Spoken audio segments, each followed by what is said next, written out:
Here we go. Happy Thursday to all of you guys. Off the Hook, Caleb Calhoun with Off the Hook here, joined by Caleb Jaru, who is back on, wasn't able to come on yesterday. Got a huge show lined up for you guys today. We've got interesting take, disrespecting former recently departed Tennessee football quarterback Hendon Hooker. We've got news on the Vols basketball schedules. Josh Ward joins us at 10:25 after. So Jaru's going to be here in the first segment. Josh Ward will be in the second segment. And we've got some interesting stories on athletes and new regulations and rights for them, along with a scandal going down in Georgia that Jaru and I are going to talk about. So welcome to the show, Caleb Jaru. How are you today? I'm doing good. The Caleb and Caleb show lives on this Thursday. How are you? Doing great. It absolutely does. As we wrap up June, and funny enough, Jaru, where I live, in 2 days, weed's going to be legal recreationally. Well, I guess I don't know if I should say congratulations or not saying I'm going to take part, but I was gonna say however you want to take it, Calhoun. Maybe you just have some aroma for the streets now. Yes, exactly. All right, so let's go ahead and dive in. We got one to dive in with immediately. So I've been hating on Brad Crawford all week, guys. I'm sorry. We do a lot of stuff on things he writes because he does a lot of great work. A lot of times we tout what he does. Sometimes we hate on what he does, and I'm going to continue the hate train because he wrote an article yesterday on the top 16 all-time transfer quarterbacks. And Tennessee's Hendon Hooker was not on the list. Now, come on. Now, okay, there's some top ones here that I understand you would put at the top. Okay, Joe Burrow, no issue there. Transfer, won the Heisman national title. Baker Mayfield, no issue there. Won the Heisman. However you feel about Baker in the NFL. Cam Newton, no issue. Transfer, won the Heisman national title. Caleb Williams, no issue. Won the Heisman. I'm still everybody I've named I'm fine with. Even Jalen Hurts, I'm good with being on there. But, okay, Joe, let me just name some other people on here real quick. I think Hendon Hooker has a case over Justin Fields. I think he's got a case over Russell Wilson. Rest in peace. We spoke about him yesterday. Ryan Mallett. He has a case over Ryan Mallett, but I don't want to get into that. Has a case over Colt Brennan. Scott Frost won a national title, but running the triple option at Nebraska. And Jake Coker won the national title as a game manager from Alabama, so I'm not counting that. And then you got Nick Marshall, Jeff George, Vince Ferragamo from Cal to Nebraska in 1976, and Nick Foles from Michigan State to Arizona. Come on. Are we to say that all these transfer quarterbacks are better than Hendon Hooker? It's funny as you get to the top of the list, it's all the recent quarterbacks who transferred, like Joe Burrow, Jalen Hurts. And then you get like 14 and 13. Like you said, Jake Coker, I guess, is kind of recent, 2015. But then you've got Jeff George, who won the Sammy Ball Trophy in 1989. Right, exactly. Nick Foles is 16. I can even understand that one a little bit just from a recency standpoint. But there's some guys on here like Vince Ferragamo, who was an All-American in 1976. Oh. And his only stat on here that's like jumping off the page is his 32 career rushing touchdowns ranked 10th in program history. So he wasn't even throwing the ball. He was running. Yeah. So I agree. I don't see how Hendon Hooker is not in like at least 16 on the list.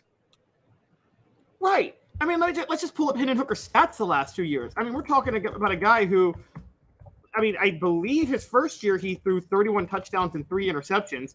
Last year he would have gone to New York were it not for the injury, and I still say he should have gone to New York. But yeah, completed 70% of his passes, averaged 9.5 yards an attempt, 27 touchdowns, 2 interceptions. At Tennessee in 2 years, he had 58 touchdowns and 5 interceptions, and he ran for another 10 touchdowns and over 1,000 yards rushing, over 6,000 yards passing. I'm sorry. I don't know how you could leave Hendon Hooker off this list. Now, I think this goes to an interesting take, which is Hendon Hooker is the greatest transfer in Tennessee football history, isn't he? I don't think there's a close second. No, he basically revived the program and put Josh Heupel and Tennessee back on the map. Think about it. If they beat South Carolina and he stays healthy, they're probably competing for a playoff spot. Oh, yeah. If they beat South Carolina, they're in the playoff, and he's in New Yeah, York. exactly. So, I mean, he would basically, I mean, some of these guys on the list, he lists that they ranked 5th or 6th in Heisman voting. Well, Hooker did the same thing. Yeah. So then by that token, should he not be on, like, and we're not arguing that he should be above a guy like Joe Burrow who holds every record, won a championship. We're saying he should be above Nick Marshall or Jeff George because those guys are not.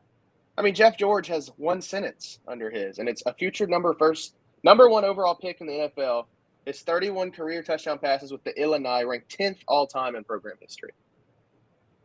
So he's 10th in Illinois. Yeah.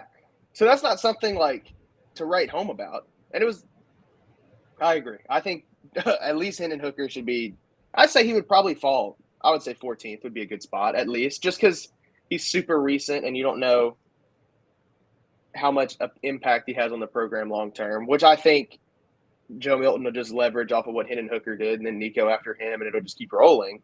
But I get that he's, I don't know. I think he should be 14 or 15 at least.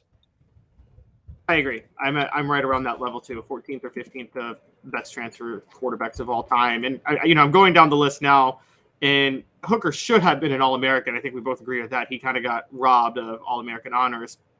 But I don't believe there are junior college transfers that were All-Americans, but I don't really count junior college transfers unless they were at another school and went to junior college like Cam Newton. That's a different story. But outside of that, I mean, I'm going down the list of all-time All-Americans in Tennessee football history, and I don't know. I think Hendon Hooker should have been on there, so I have him as the best transfer. I think the closest second would be Alvin Kamara, right? It's Hendon Hooker and Alvin Kamara, and then it's everybody else. Yeah, but unfortunately, Alvin Kamara was kind of handicapped in Tennessee's offense, so we never got to see the true, like the Alvin Kamara you see in the NFL right now. We didn't get to see that at Tennessee, which I really wish we would have, because it could have been very good. Jaru, you just don't understand. Butch Jones knew what he was doing. He was so analytical driven, okay, and he had a chart on when to do things, and you just aren't on his level of intellect. Don't you know that? I just don't understand the brick by brick. That's what it is. Yes, exactly. He was going brick by Alvin Kamara. Just wasn't the brick that he needed. Inches make the chain. Well, and in the NFL, Alvin Kamara ain't one of the most life championships. I will say that. I'm sorry, that's horrible to say, but oh my gosh. But no, Hendon Hooker should 100% be on this list. I mean, what he did for Tennessee, and really Josh Heupel, I mean, revived a program that was dead and full of allegations to competing for a playoff spot in his second season, and then next season set up to do the same. Yeah, and there's no doubt that if Joe Milton no disrespect to Joe Milton, but he wasn't ready to start in 2021. If Hendon Hooker doesn't come in, Tennessee's not going 7-6. They're probably 5-7 or something like that. There's a couple of games they lose if Hendon Hooker's not in there, particularly the Kentucky one. Is there a chance, would you say, that Joe Milton surpasses Hendon Hooker this year? Because, he would be a transfer too, coming from Michigan. I mean, maybe. I don't think you can credit Joe Milton with reviving the program as much, because Hendon Hooker was the first to do it, kind of give Tennessee life, fill the stadium again. But obviously on the field, I think Joe Milton could compete if he plays how people are saying he's going to play this season. That one is a tough one just because they're back-to-back, both transfers. I mean, Hendon Hooker did a lot of stuff for Tennessee that'll be hard to replicate. But if somebody's going to replicate it as a transfer, I don't see why Joe Milton couldn't. Yeah, no, that's true. And, with a couple more years, he's now been in the system 3 years, which may help. Although people say that, I think you and I are both, I don't think being in the system that long in Heupel's system means that much. I think you learn it. I think quarterbacks pick it up I think it's a pretty easy system to pick up for a quarterback.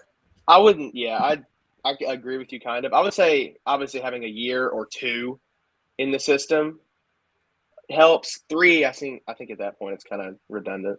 I agree with you. It's not like they're doing anything super, super crazy. And Joe Milton came from Michigan, which, I mean, their offense isn't – Jim Harbaugh is supposed to be an offensive mastermind too. So it's not like he's immune to learning offenses.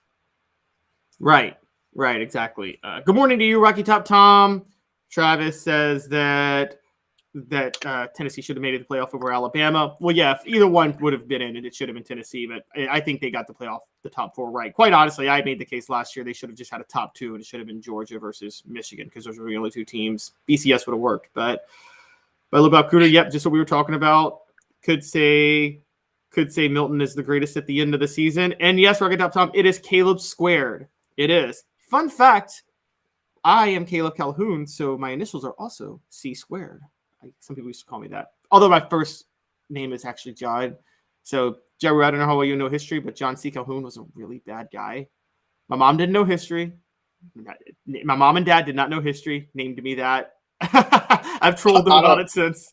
I don't know history either, so I have my research assignment for later. Okay, well, John C. Calhoun was the guy that, after the slave trade ended in 1807, John C. Calhoun was making the case in 1845 that the slave trade should still continue. Not slavery itself, the slave trade, which even slave owners were like, okay, this is immoral and we shouldn't do it. Okay. Yikes. So, he was the former vice president? He was the vice president under Andrew Jackson, yeah. And then they had a big fight over the nullification crisis. Well, you can change the name. Yeah, it was. Thanks the legacy. He was not a good dude. Moving on, speaking of a great transition to not good dudes, by the way, going on to here, we got to talk a little bit about this is an awful story. I encourage you guys. The AJC broke it, and now CBS Sports has a story on it too. Georgia defensive lineman Jamal Jarrett faced sexual assault underage drinking allegations as a recruit per report. And according to the Atlanta Journal-Constitution, Jarrett is part of a larger look into the program's handling of sexual violence violations, where there seems to be a rally around players that get these violations with Georgia. Another case that was cited was former Georgia linebacker Adam Anderson. On November 10th, 2021, Anderson turned himself into police and was charged with felony rape during his bond hearing. 8 players from Georgia's football team, including Jalen Carter, James Cook, Quay Walker, who Tennessee targeted heavily during the Jeremy Pruitt years, advocated for his release and testified in favor of his character. 11 players during Kirby Smart's tenure have remained on the team despite women reporting violent encounters to the police, the university, or both, according to the report.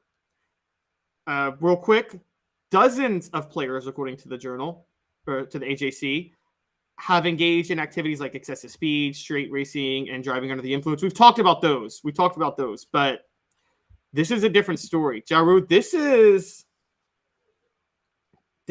really, really a bad look. Now, me being in the weeds of a lot of Tennessee cases, the A.J. Johnson case, the Jalen McCullough case, I know context happens even if there's multiple allegations against multiple different people.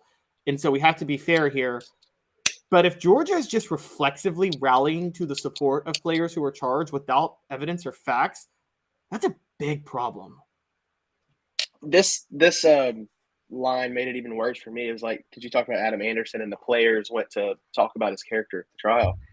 Anderson's attorney, told the judge that he made a promise to Kirby Smart that the players advocating for Anderson would be released early to return to football activities. So that basically implicates Kirby Smart in like helping these players get off scot-free from trial or anything like that. And then the next line says the athletic department denied that Smart was involved in sending players to Anderson's hearing, according to the AJC's report. So at least Anderson was suspended indefinitely and did not play after he was charged. But still, you see Kirby Smart apparently talking to the attorney and asking if the players can return to football activities. Like, I feel like in that situation, football should be the last thing anybody's worried about. Right, exactly. The way to handle this is, again, Jaru and I are both on the same side here. I'm pretty sure we're not one that says lock somebody up, throw away the key because they're charged with anything. That's not how you do this. They have a process, and there's an appropriate way to handle it. The not appropriate way to handle it is to reflexively and immediately send people to go work with the legal team and law enforcement and send your players to go defend somebody who's charged for something. That's not the way to handle this. That is as close to tampering as it can get, honestly, in a case. And with Kirby Smart, given how gung-ho lackadaisical he's been with so many other players getting in trouble with his program. I mean, just things like, the Georgia recruit that did the Asian slur during the NFL draft. I haven't seen a punishment for him. Have you? I mean, and that's one of those where I don't think he's been punished for life or suspended for a season, but you could suspend him for a game just to say, hey, you can't do that. You can't throw slurs against communities when you're on this football team. Nothing. And this is a really, really, really big deal. And again, Georgia signed Jamal Jarrett, who was a member of the 2023 class. He broke curfew, drank alcohol with teammates at an Athens bar, and was taken, which, okay, fine, that's not a big deal to not sign somebody, but then was taken to the police station under investigation for sexual assault while he was 16 years old. And this is just really, again, if you want to say, my way to handle this is this, if I'm Kirby Smart or Josh Heupel, you tell me if this is right or wrong. So what I would say is, look, they're going to be suspended from team activities indefinitely. But I'm going to give the legal system a certain amount of time to handle this. If they don't handle this within this amount of time, I'm letting them back on the team because you're innocent until proven guilty and you have a right to a speedy trial. So I understand, and that's controversial. That's a little too player friendly to a lot of people. But I'm not one of those people A.J. Johnson lost 4 years of his football career because this trial drug out, and that shouldn't have happened. I would say you got 6 months. I would say with Heupel, you got this many months to build a case against Jalen McCullough. If you don't build a case against him, you just indicted him. If you don't build a case against him, I'm playing him. Period. End of story. And I think that's how you do it. But I'm not sitting here reflexively saying everybody go defend Jalen McCullough, or everybody go defend A.J. Johnson, or everybody go defend a Georgia player or anything like that. That's not how you go about this, because then again, you're tampering with the case. I mean, that's fireable to me.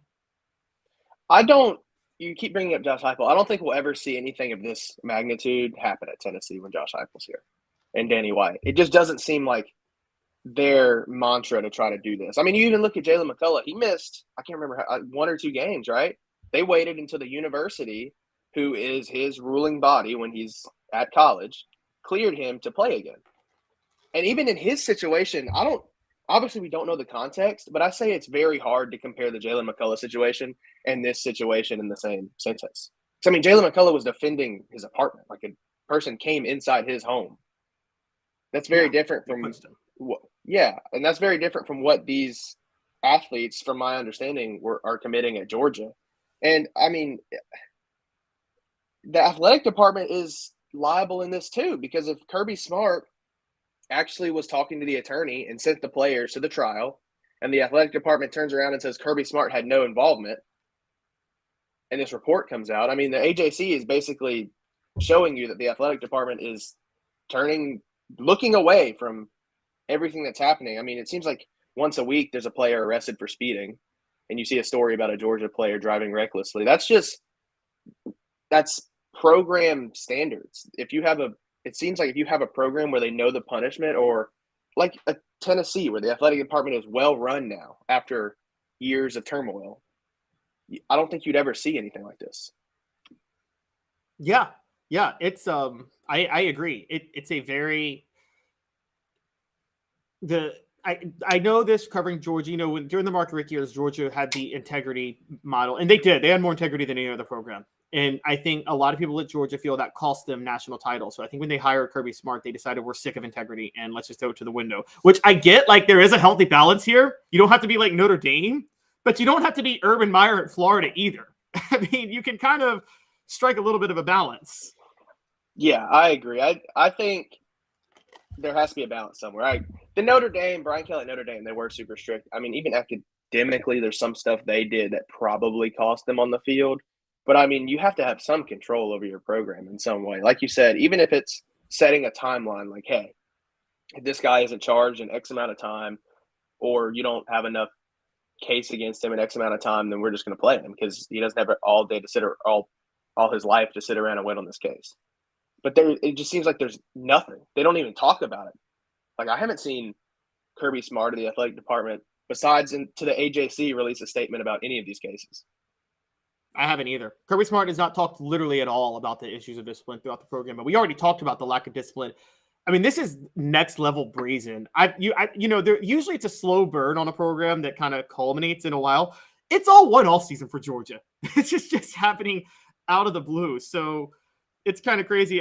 Comment by Rocket Top Tom says the DA at Knoxville is either overzealous or we don't know something key to the McCullough thing with regards to Jalen McCullough.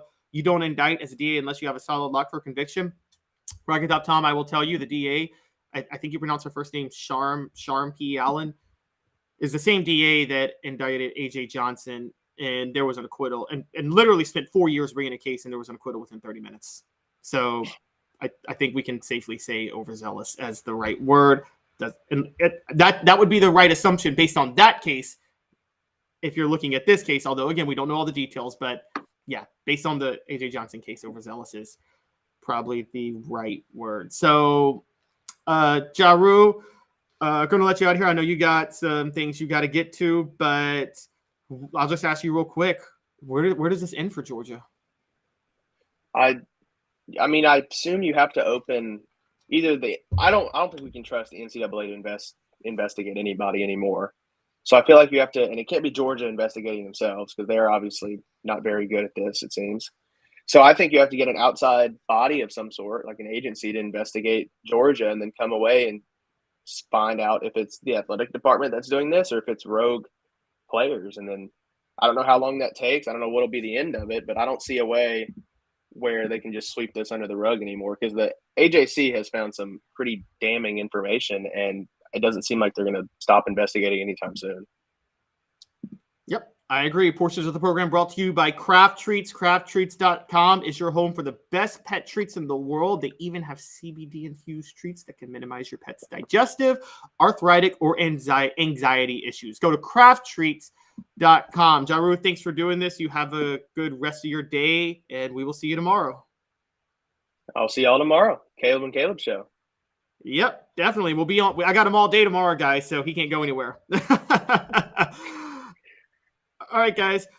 We will be back in 2 minutes, and we'll have Josh Ward on, and we got a little basketball and a little more football news to talk. So 2 minutes. Stick with us. And Craving Wings South North Shore location, where we've heard people say that you can get the best wings in East Tennessee. Pero ¿quién es este? El número 87, Jacob Warren. I'll just do 6 on my sauce 87, please. Imposible, señorita. Dale 6 más. Look at these wings. Perfectas, deliciosas, fantásticas. Man, I don't know what you're saying, but it sounds awesome. How do you say fresh, never frozen in Spanish? Frescas, nunca congeladas. Make your way to Craving Wings and get you 6 más. What was funny about Cadis, we were a full continuum of care at that time. We had detox, we had inpatient, we had outpatient. So we were doing a lot of the things that we do now. But now we just do them so much better. It's really a simple program, but we're complicated people. I am what I am, and now I got to do something about it. You can take your life back. Call Cadis today. Got cataracts? We can fix that. Never miss another moment. With a little help from Doctors Campbell, Cunningham, Taylor, and Hahn at cctis.com. Do you want to own the more that owns every job? Then get to Vassey Lawn and Garden in Cleveland and get you a Toro. I'm David Vassey, here to talk to you about Toro. With a Toro Zero Turn, you'll get more out of every minute and you'll reach the finish line faster. At Vassey's, we like to say, no matter if you're mowing 3 acres a week or 11 lawns a day, homeowners and business owners alike find confidence in equipment they can trust from top to bottom. Vassey Lawn and Garden, Highway 60 North in Cleveland. Man alive, it's worth the drive. Our family has been creating jewelry since 1986, each piece unique with a story all its own. I'm Rick Terry with Rick Terry Jewelry Designs. I'm a jeweler, and I want to be your jeweler. We're grateful that you chose us to be Knoxville's best jeweler. My family and staff look forward to serving you. So please come see us. Kingston Pike and Campbell Station Road in the heart of Farragut and downtown on Gay Street, right next to the Tennessee Theater. Welcome back to the show. We're going to bring in Josh Ward in just a minute. We talked a little bit about the Georgia case a second ago, and we got some basketball news. But let's go ahead and bring in Josh Ward now. Josh, how are you doing? Good, Caleb. Great to be with you. Thanks. Good to be with you, too. I guess we'll actually start with, I wanted to talk about this with you specifically, Tennessee basketball. The ACC SEC Challenge slate came out yesterday, and Tennessee is going to, the men's side is facing North Carolina. The women's side is facing Notre Dame. Also found out that the Lady Vols SEC schedule is going to include Vandy, who they play twice every year, but then they draw South Carolina and A&M as their other rotating opponents that they're going to play twice. So I guess I'll just start there. That's kind of a brutal draw, right, for the SEC schedule for women's basketball? Yeah, especially South Carolina, which has kind of led the way nationally with what they've done with Don Staley's program. So that's tough. Tennessee's schedule's tough out of conference. Notre Dame would be included in that conversation. LSU is also changing the conversation in women's basketball in the SEC with what that team did last season, winning the national title, and is now a transfer destination, it appears, with how we saw this offseason go. But South Carolina is still going to have something to say about winning a national title. Also, though, if Tennessee wants to be a national title contender, it needs to prove that it can beat those teams. Beating lesser opponents in the SEC and being competitive but not beating powerful non-conference teams, it's nice for a resume, but that's not going to get Tennessee where it wants to go. So if Tennessee wants to compete for a Final Four and the national title, which is the expectation this year, it also needs to show that it can beat those teams in the regular season. So in basketball, where you have margin for error, I think it's a good thing that those teams are on the schedule. Yeah, I agree. I actually said that. It's funny. Yesterday, when we were talking about the men's schedule and them drawing Texas A&M and the rotating opponents, I believe it was Alabama. Mm-hmm. Given the SEC being in a down year next year, I think the men's team needed the tougher draws for the SEC slate. Yeah, maybe so. Again, Tennessee will play a good non-conference schedule, but home and away, getting tested away from home is good for a resume opportunity in terms of trying to bolster it for the NCAA tournament and also testing your team so that they're ready for the NCAA tournament when that comes around, because Tennessee will be there. Tennessee will be an NCAA tournament team, barring an absolute disaster. Tennessee should go in as one of the top 3 teams, I think, in the SEC. If that's the case, there should be no fear of playing a tough home and away rotation and playing a tough conference schedule. Maybe it affects Tennessee's ability to win an outright SEC title, which is one of the goals going in. But at this point, I don't know anybody that is valuing what happens in the regular season in the SEC over opportunities in the postseason, and really meaning the NCAA tournament. So whatever Tennessee can do to help its NCAA tournament chances should be the priority. Yep, totally agree. I've always said that. I've said that the NCAA tournament selection committee has made it pretty clear. I mean, they made it more clear in the RPI, but they still make it pretty clear now using the BPI that they're going to value who you play way more than your record. I mean, they care less about your record than the college football playoff committee does.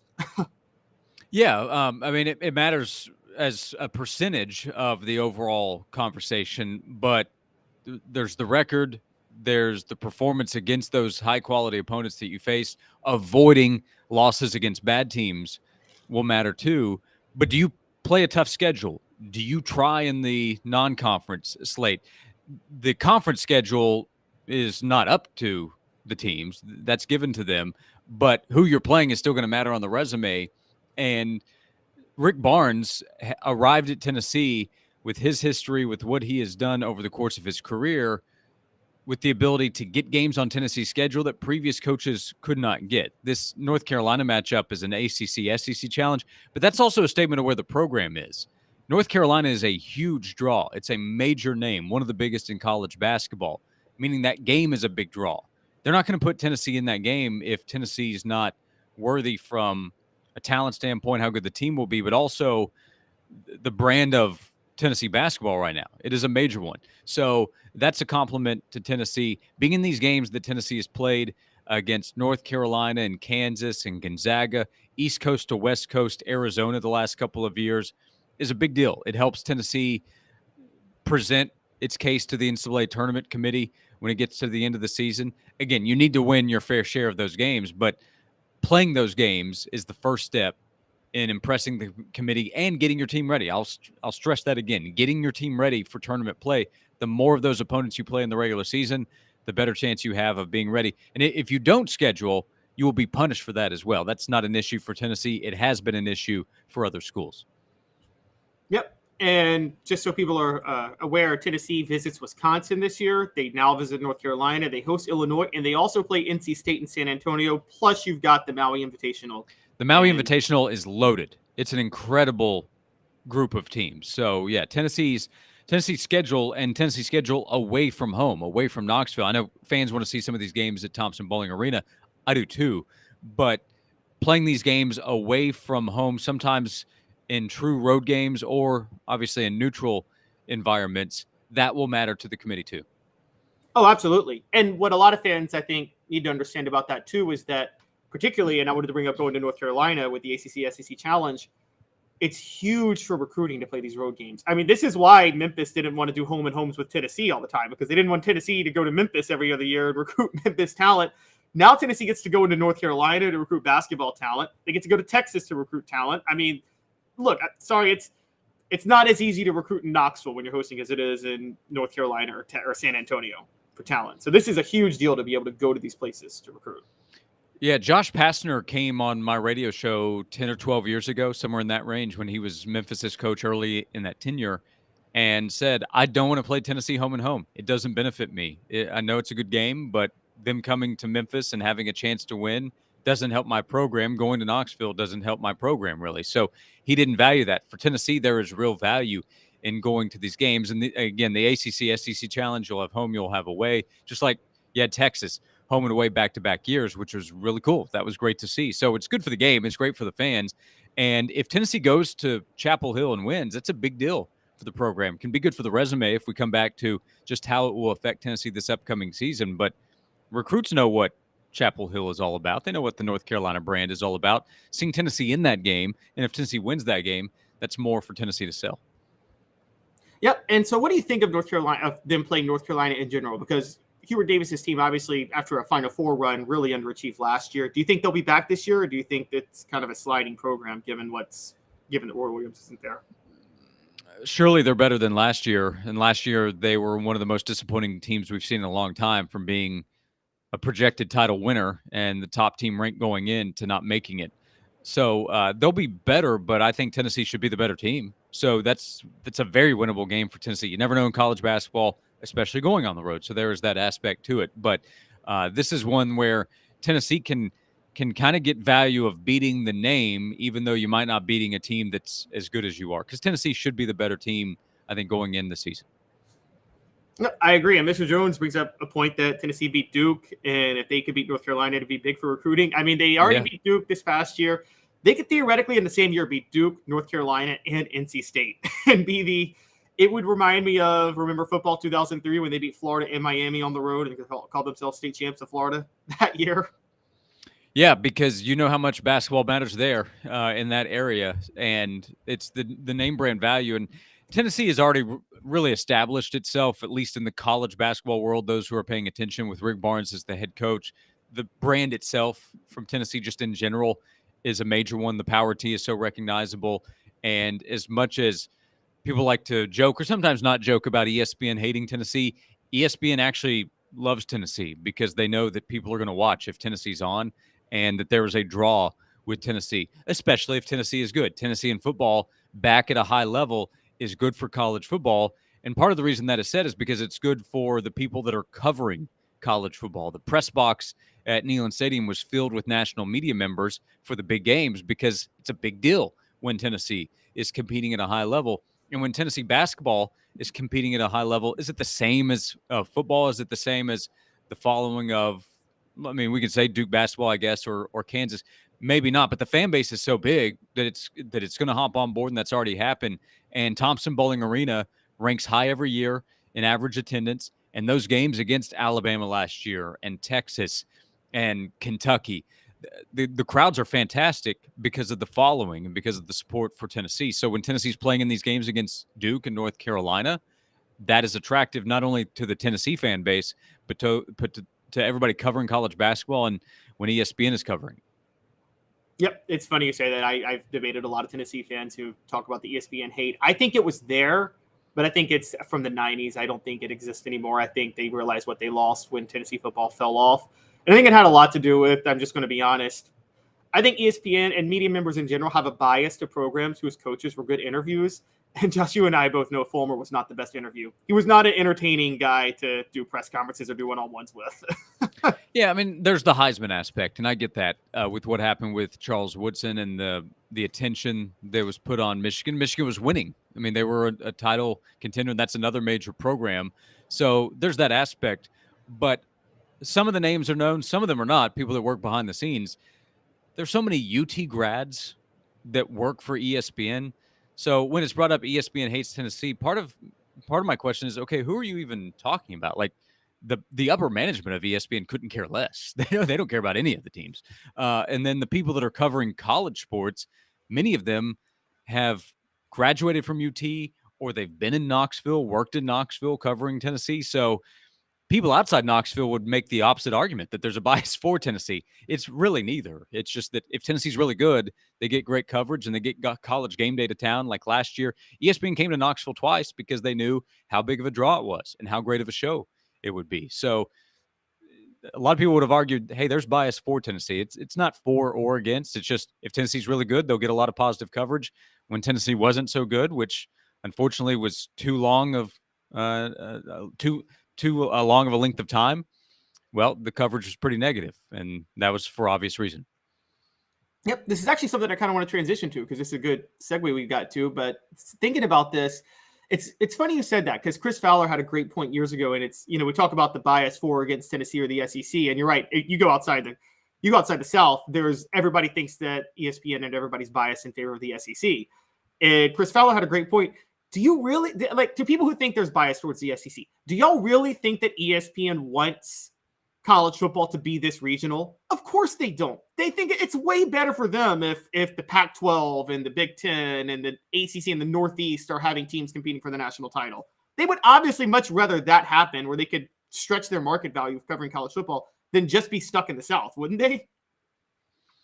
Yeah, probably so. I mean, if you can get USC to be a big deal, if you can have more Big Tens that are competing at a high level, Big Ten teams that are competing at a high level, and they have a big contract with the SEC. So they're not rooting against SEC teams. They don't want them to be bad. It's just, this is not a Tennessee thing, by the way. Arkansas fans think that the media hates their team, and USC and UCLA fans think that the media is out to get their teams. And same for Michigan and Ohio State. I promise you look through Ohio State message boards and they think that the national media is against them. And Georgia will say that even though they're winning national titles and getting all kinds of coverage. So that's just, I think that's human nature. But I'll ask again, when we say ESPN is against Tennessee in this case, who on earth are we even talking about? I don't know. Like, is there one person that might have an axe to grind? I guess, but that could happen anywhere. So it's not really a thing. If Tennessee's really good, which Tennessee is right now, they're going to get a lot of really positive coverage. The Friday before the Georgia game this past fall, during my show that afternoon, we went to ESPN.com because there was a story we knew of on Tennessee, and we looked, and there were 5 front page stories, all in a positive light related to Tennessee, and 1 or 2 of them might have been Tennessee and Georgia, but it was a positive light on Tennessee. Why? Because Tennessee was really good. So when Tennessee's really good, they'll get really positive coverage. If Tennessee's not good, which is not the case for any of the teams right now, then the coverage will be more negative. It really comes down to how good or bad they are. Exactly. The only pushback I have seems to be bias for Florida State in football because I don't understand how people can think they're a top 10 team this year. But that's just me. Well, I mean, they might be. We'll see. If they beat LSU in that opener, then playing in the ACC will give them a really good chance. The short answer would be they might have one of the best quarterbacks in the country.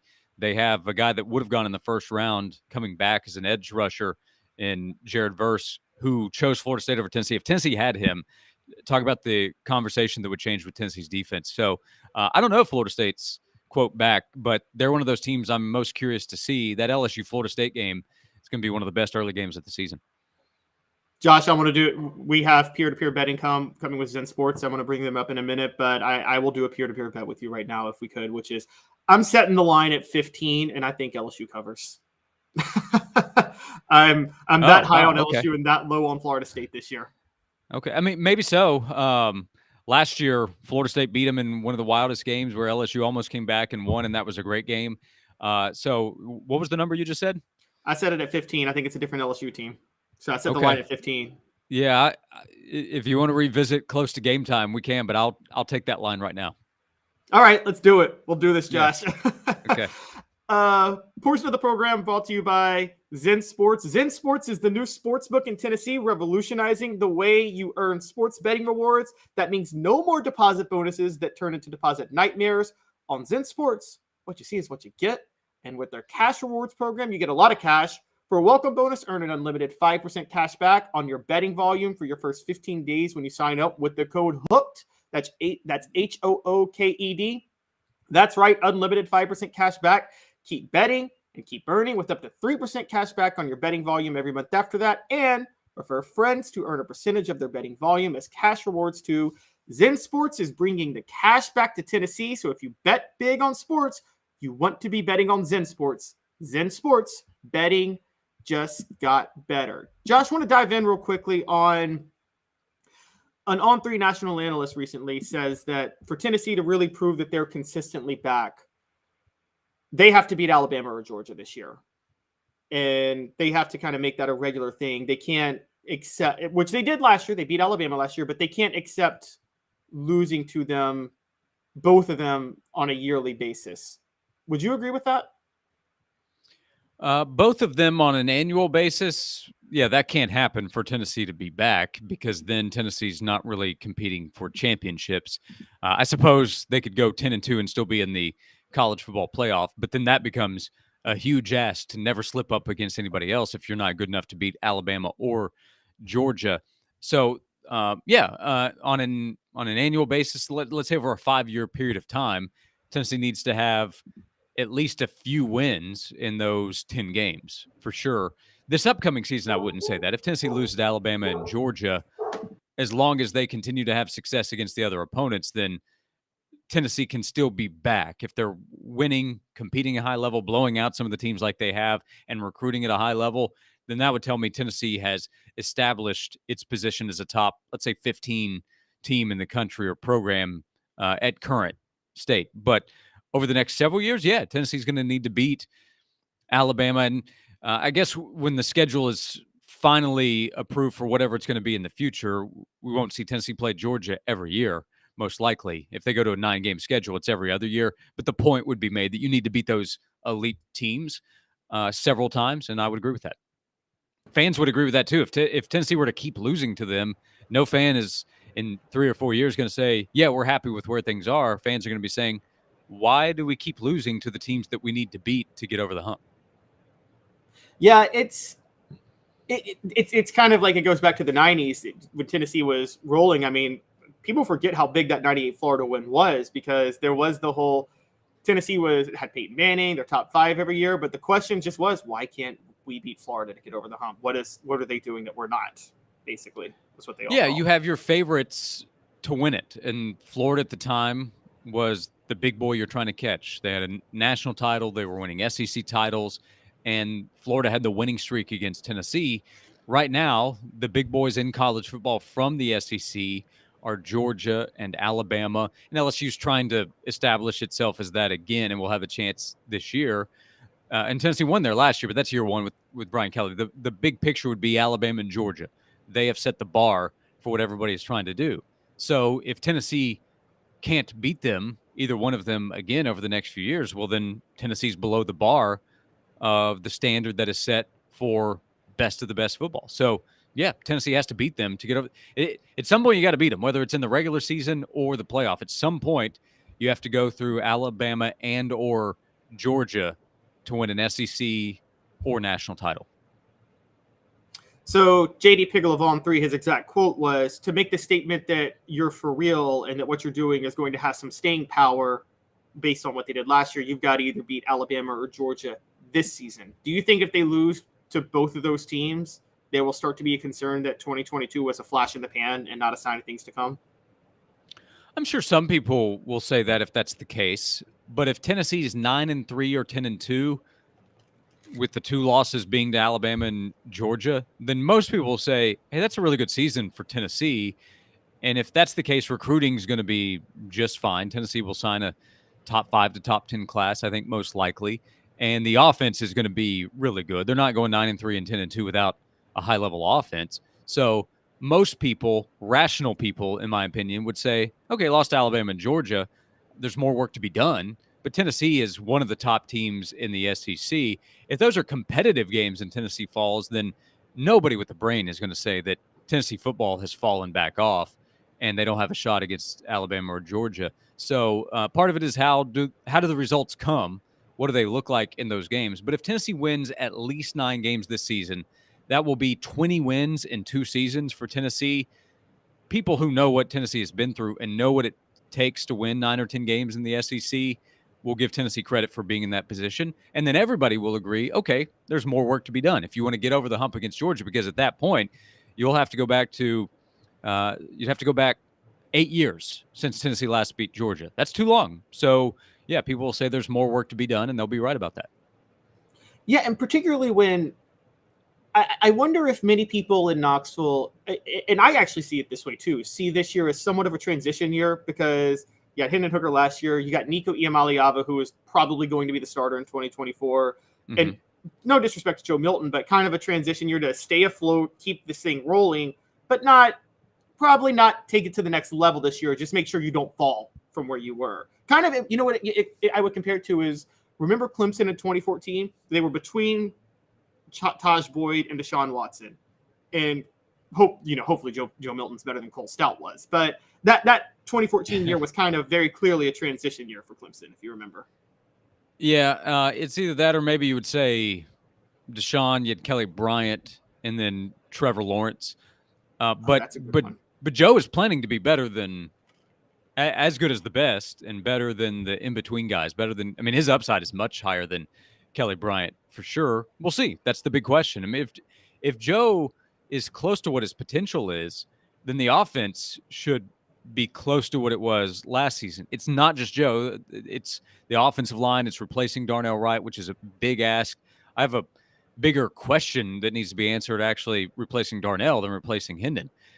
But if Tennessee's able to stay as a top 10 offense nationally, where they've been the last couple of seasons in terms of scoring offense, then they're just going to be really good, because a bunch of the teams on Tennessee's schedule will have a difficult time keeping up with that.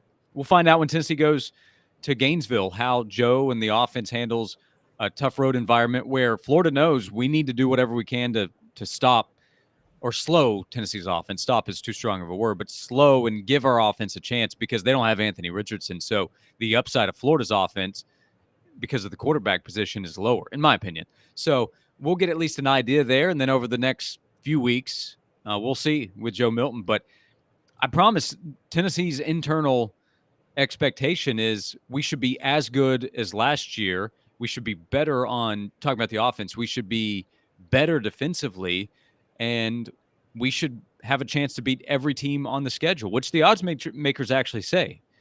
Tennessee right now would be projected to win 10 individual games. The over-under win total is 9.5, which is tied for the third best in the SEC, depending on where you look, but top 4 in the SEC. That's a tremendous compliment considering what Tennessee has to replace. Tennessee also has to go prove that is warranted. That's up to Joe Milton and Gerald Mincy and John Campbell coming in as a transfer, and all the other players that we're talking about this offseason. Yeah, and Vegas is so fluid too, because theoretically, if you did the line right now, you would favor them to lose to Alabama and Georgia and then beat everybody else. But if the line goes throughout the season and Tennessee only has one loss at Alabama, and which Vegas would predict, and then they're 8-1, and Georgia's coming to town, you could see the line move towards Tennessee with Georgia going to Knoxville, and if they struggle a little bit at Ole Miss the week before or something like that. Very much so. Yeah, maybe so. Part of that depends on how Tennessee does in its wins. But if Tennessee's a one-loss team going into the Georgia week, then Tennessee has outperformed expectations, because it's important to remember, while Tennessee would be favored in 10 of the games, the reason that the win total is a little bit lower is because the expectation is not that Tennessee wins all of those games. It's that Tennessee would be a favorite in each of those games. But if you do the probability is they slip up somewhere. Like last year, Tennessee slipped up against South Carolina, and Tennessee is hoping that doesn't happen this fall. But that Missouri game for Tennessee is one that the Vols have to be ready for, not because Missouri is going to be a great team, but if Tennessee's a one-loss team going to Mizzou, nobody's going to talk about the Missouri game that week. Everybody's going to talk about Georgia the following week. But Tennessee will have to focus on a road trip, and Missouri is going to know that Tennessee's thinking about a big game the following week, and Missouri is going to say to itself, we almost beat Georgia last year. Why can't we get Tennessee, catch them napping this year? So that's just an example of what you deal with when you're at this high level. Kirby Smart's biggest challenge is making sure that his team respects the opponent, because his team knows it's better than every opponent that he goes up against for the most part. That's part of Josh Heupel's challenge now is, hey, we won 11 games last year. We beat up on LSU. We beat Clemson. We beat Florida. We beat Alabama. So I need to make sure that my guys focus when they go to Florida this year, when South Carolina comes to town. South Carolina might be a little different because of the revenge factor, but Josh Heupel now is in that position where he has to make sure his team is focused on these games where Tennessee is favored. That's not been a problem for Tennessee's head coach in a long time. That's a new good challenge for Heupel to deal with now.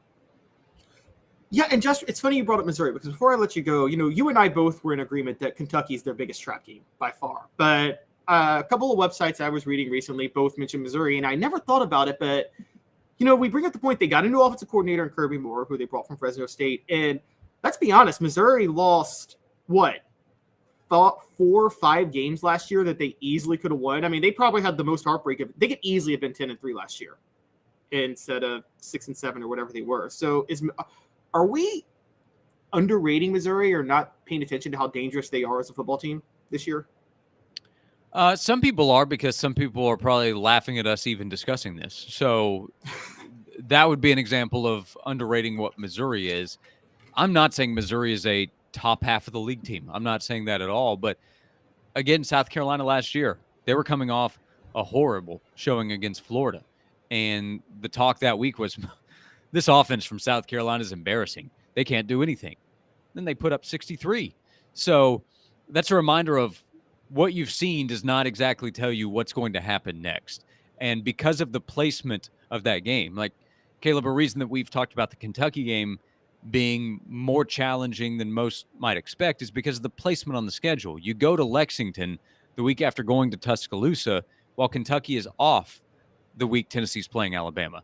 Schedule-wise, that's an advantage for Kentucky. Doesn't mean Kentucky's going to win. Doesn't mean Kentucky's better. Certainly not that. But Tennessee playing Missouri on the road in November, the week before hosting Georgia, schedule-wise is a bit of an advantage for Missouri. First of all, they're at home. It's not a fun time of year to go to Columbia, and then the focus could be elsewhere. So it just presents other challenges that Josh Heupel will have to deal with. If Tennessee plays its best football or even close to it against Missouri, Tennessee will win. But if Tennessee turns the ball over and is not dialed in, and they have a couple of 3-and-outs early, and Missouri is able to put some points on the board, and all of a sudden there's that uh-oh factor, then you've put yourself in a risky position. So when we get to that game later on in the year, these will be the talking points, assuming Tennessee's had a good season. If we're wrong about how good Tennessee's offense is, well, that creates a different conversation. But if Tennessee's a really good team in November, then the week of the Missouri game, the talking points that week on this show, on every show, will be Tennessee needs to be focused. Tennessee can't go there and turn it over. Tennessee needs to be dialed in. Yep. Josh, thanks so much for doing this today. We're going to troll Dave when he gets back next week. He's enjoying life on the beach. I was talking to Fred White yesterday. Here's another line. How red do you think he's going to be when he's back on Monday? Dave, well, his baseline is like a 4, so he's going to be a 9 minimum when he comes back. Oh, absolutely. Absolutely. And when I come for him, I'll say I'm seeing red, literally. So Josh Ward of the Sports Animal. Josh, thanks so much. Have a great rest of your day. You got it. Thanks, Caleb. Thanks, everybody. Yep. Have a good one. That was Josh Ward. We appreciate him. This really helped the show going on today. We're about to take a break. When we come back, got an interesting take to give you guys on some new regulations on athletes that are good and bad for them. I think both might be good for college football. We're going to talk a little bit about that when we come back. Stick with us, just 2 minutes. Sun, sand, and salt water, the beach is a very relaxing place. Unless you wear contacts. Ow! Open your eyes to the best the beach has to offer with LASIK vision correction from Campbell Cunningham Laser Center. Ah. Hi, Mike Davis here with City Heating and Air, reminding you to always dare to compare. Our team provides quality local heating and air service, installation, and maintenance across East Tennessee. We use only the best equipment like American Standard heating and air conditioning for your residential, new construction, or commercial needs.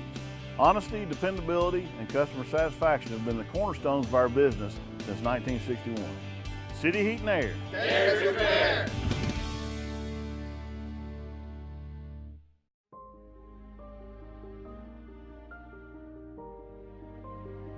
Our family has been creating one-of-a-kind pieces of jewelry in West Knoxville since 1986. Each piece is a combination of unique processes that bring your idea to life. Every day in our shop, a truly special item with a story all its own is being manufactured in our facility, bringing the history and family sentiment into a whole new generation of life. We're grateful that you chose us to be Knoxville's best jeweler, a title that we value and respect. Because to me, being a jeweler and owning a jewelry store are not the same thing. I'm Rick Terry. I'm a jeweler, and we want to be your jeweler. Kingston Pike and Campbell Station Road in the heart of Farragut, and downtown on Gay Street right next to the Tennessee Theater. When you want a hard cider that's easy to enjoy, one that's crafted to perfection, you need Tennessee Cider Company. Some say it's the signature cider of the South. Others say it's the cure to your craving. They all say you'll savor every sip. With a selection of ciders free to sample, all it takes is one taste. Visit tncidercompany.com for more information, as well as to shop our ciders and merchandise online. Thirsty yet? Doors open at 10 a.m. Welcome back to the show. I've been neglecting the message board a little bit. I apologize to you guys. So I'm going to go pull up some things that we've looked at. Going to have a little fun with you guys real quick. Going back to John C. Calhoun. Yes, Rocky Top Tom brings up that he ran like 6 times himself. He was like Henry Clay. Yes, he was. William Jennings Bryan was another one of those guys. I believe William Jennings Bryan ran 3 times and lost all 3 times. That was kind of an interesting time in political history. And going back to the Georgia thing, you know, it is very, very murky. We were talking about that. Rocky Top Tom, if Kirby talks about this, it makes it real and affects the program. He's going to stay quiet, and the NCAA won't touch their golden program. It's up to the cops and the courts now. Yeah, and in many cases, you would say maybe it should be up to the cops and the courts. So it's kind of the legal system should handle a lot of these scandals that happen. So we'll just have to wait and see what goes on with that. Talking about the Tennessee football this year, Mr. Jones brings up that an improved defense gives offense more possessions and more scores. That's true. Also, Mr. Jones, think about this for Tennessee football, and this is a big part of what they do. They score so fast that they can generate huge leads early and pull their starters pretty quickly. And Tim Banks' defense makes it hard to come back. An underrated part of Tennessee's offense, a Tennessee scheme, is that Tim Banks he makes you work to move the ball down the field. So when Tennessee gets a big lead, they're actually built to hold their leads more than a lot of other programs that are such offensive juggernauts. So you also bring up Joe Milton learned a lot from Hendon Hooker about how to lead and be a good teammate. Yeah, that's going to be interesting to see. Motivated, dedicated joins in, says Georgia's 2023 team will be better than 2022, going to be crazy this fall. Man, that's a tall ask, but motivated, dedicated, I'm telling you, just because the team is better doesn't mean they have more success. Tennessee football's 1998 team was not the best team Philip Fulmer ever coached. The 95, 97, 99, and 2001 teams were all better. Maybe even the 96 team were better too. So just kind of something to look at. Travis says Ole Miss can certainly beat Georgia. Yeah, no, don't sleep on that. Lane Kiffin is a great schematic coach. We have no idea of what can happen with Ole Miss and Georgia the week before Tennessee. That's very, very possible that Ole Miss can beat Georgia. So definitely worth looking into. All right. Before I let you guys out of here, as if you guys don't have a choice to get out of here on your own, I actually wanted to bring up a couple of intriguing stories that I think are now connected that came out, I believe, I want to say on ESPN and other sites the other day. So one is friendly to athletes, one is not. So the first is one is a transfer portal window. The NCAA D1 Council is proposing a 30-day total transfer portal window as opposed to the current window that lasts 60 days total. This is a way to maybe narrow. So right now, as it goes, there's two transfer portal windows. The first is right at the end of the season into the off season, and then the second is right at the end of spring practice. This proposal is to narrow the transfer portal window so you don't see as much crazy movement going on. That would hurt the athletes to a degree. It depends on how they do it. And what I mean by that is I do think that there should be a transfer portal window after spring practice and right after the offseason. I think there should be a transfer portal window after both. And the reason there should be a transfer portal window after both is those are the two times you learn whether or not you're going to be a starter, whether or not you're going to play, and the athletes do deserve the chance to make that decision. Now, again, 30 days, I don't know how you do it. I think there's three windows. I think there's one at the end of the offseason, one at the end of spring practice, and then one into the summer. I don't think you need one in the summer. I'm just going to be honest with you. I think that the window should oh, no, I'm sorry, guys. I got it wrong. There is a 45-day transfer portal window and then a 15-day transfer portal window after spring ball. Yeah, they should shorten the transfer portal window after the all season. They should. It should not be 45 days. I'm totally fine with you making it 15 days. So it's 15 days after the fall, 15 days after the football season, 15 days after spring ball. That's plenty of time for an athlete to make a decision, to see what they want to do. And I think that creates less chaos. A lot of this is about the work-life balance for coaches. Coaches are college football coaches are being overworked. I'm going to tell you guys that right now. And you can talk about the money they make, and they make a lot of money. They are paid very well. And that might lessen the sympathy many of you guys have for them. But our guy over at Late Kick, Josh Pate, had a great point. It doesn't matter how much money you make. The human body can only do so much. And college football coaches are being pushed beyond their limits with the work they have to do, because they have to literally constantly recruit, constantly target transfers, constantly make sure their roster stays together. I mean, this is the open transfer portal window and the recruiting calendar is wrecking the work-life balance of college football coaches. Dave has talked about this on the show, and it's a real problem.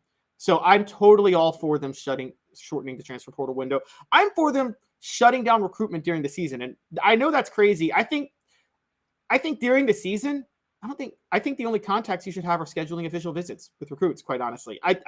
There's too much work going on for college football coaches right now that I don't think they can all do. They also have, a lot of people don't know this, they have 10 staff members, but they have the smallest staff per player of any sport. There are usually 100 players on a team. That's 10 players per coach. No other school, if any other sport, if you have 4 coaches, you have fewer players per coach than that. So it's one of those where there needs to be a work-life balance when it comes to college football coaches. And otherwise, you're going to drive the best coaches out of the sport.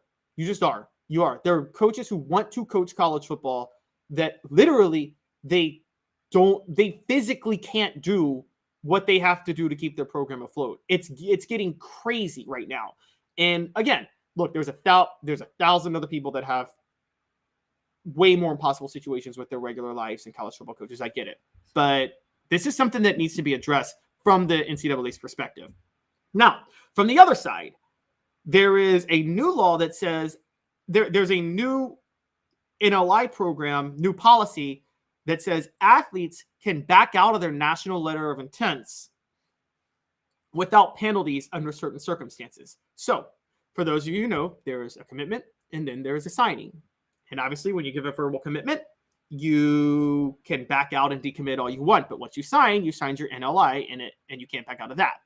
Now, the new policy is that certain circumstances will allow athletes to back out of their national letters of intent. The certain circumstances are typically, according to ESPN, is, as far as I'm aware, has to do with coaches. So, for instance, if a coach is fired, a coach leaves for another job, things like that. So it could be a head coaching change, or it could, I believe it could be if a program receives a punishment probation-wise that we didn't know about. That is the policy on this. I think this is a good one. I think this is a very good policy. I think athletes sign to programs under certain conditions, and I think you should be able to back out of it if those conditions change. I think that way with contracts. I mean, that's how contracts are. The nature of contracts is there are certain conditions that you assume when you sign contracts that they change. I think ESPN should be willing to renegotiate its contract with the SEC because the SEC did that contract not knowing that Texas and Oklahoma were going to join. And I think there's an argument if the SEC took it to court for them to back out of the contract. Now, I don't blame ESPN at this moment because they're getting a sweet deal with the SEC with what they paid for. But I would argue that if it went to court, I would take that into account, that this contract was made before Texas and Oklahoma. The conditions changed. The SEC could back out and demand more money if they want. I think the same is with national letters of intent. They're not immune to the coaches and the programs. Spoiler alert, guys, players commit to coaches. Players commit to the possibilities of a program, not the program themselves. That's just how it goes. Mr. Jones, great point, like Florida not wanting to pay NIL to the recruits they promised. Now, that's a little bit tricky because technically NIL is not, it's not supposed to be used for recruiting. So I don't think you're going to be able to back out of your national letter of intent. I don't think you're going to be able to back out of your NIL. Excuse me, let me say this right. I don't think you're going to be able to back out of your NLI just because your NIL wasn't what it was. That's kind of a funny thing. But I will say that because technically NIL cannot be used during recruiting. But this is going to be intriguing because now when you start to see coaches getting fired, so for those who don't realize, this is why coaches get fired earlier. This is why they get hired earlier, all of that. So the early signing, but where this is very intriguing is the early signing period is still in December. There are still instances, outstanding circumstances where coaches aren't hired until January or late December after the early signing period. You're going to see a wave of backouts of NLI from the early signing period based on coaching changes that happen at the end of December, which still happens a lot of times now. What this is really going to do, though, is this was already happening. Most of the coaching changes were happening at the end of November anyway. This is going to be magnified and exploded to a different degree because the early signing period, athletic directors and administrators will be under a lot of pressure to find a coach before the early signing period now, which is in mid-December, because they can't afford to wait, because then players who signed would be able to back out of their national letters of intent. That's where this is going to change the most. So before we let you guys out of here, portions of the program are brought to you by Andy Mason. For the best prices and service in real estate in Knoxville, there's just one place, andymasonrealestate.com. Andy and his partners have been in the real estate business for a combined 40 years. They know how the market works and how to save you thousands of tens of thousands of dollars. Andy Mason at andymasonrealestate.com. Want to thank Kalo Jaru. Want to thank Josh Ward. Want to thank all you guys on the message boards for making this a fun show. We're doing our best here. We got one more day before Dave comes back. Jaru and I are going to be on for the whole show tomorrow. Appreciate you guys all tuning in today. You guys all have a great rest of your Thursday. Thanks a lot. With Caleb Calhoun, this has been a presentation of Off the Hook Sports.